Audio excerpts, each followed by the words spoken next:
तो सांग मैंने आमर ए माछ भजाटी रेडी देखु केते सुंदर भाव में माछ गुड़ा पूरा कलरफुल कलरफुल है ना सांग मैंने देखु तो तापर आम झोल करिया तो झोल करने हेले आमर काटिथिया पियाज किसी देदेली आधा तो ग्राइंडिंग होती आउ अल्प किसी पकईदेली फ्राए करने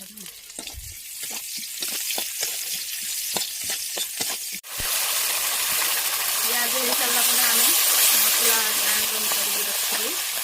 ग्राइंड करदेले सांग मैंने आम चिकेन मसला देदेबा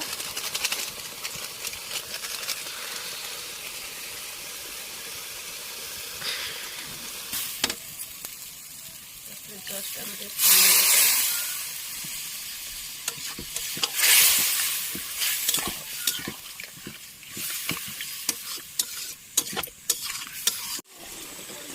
सारे आम माछ को देदेबा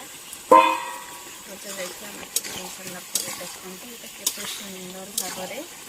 आमर गोटे झोल होगला जेहेतु टमाटो बेसी खट्टा लगुचे तेणुक आंबुल नदेने भी चलो कषा करला समय मैंने माछटा कषि सारापर अब आम पानी देदेबा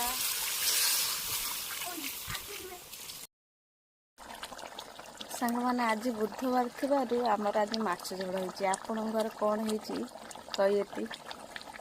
देखु माछ झोल केते सुंदर भाव में फुटुची बास्ना भी बढ़िया होती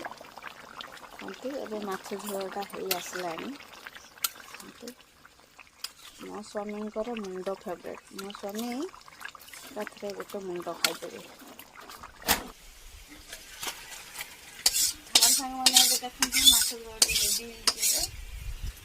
केते सुंदर भाव में माछ झोल रेडी देखिले कि बास्ना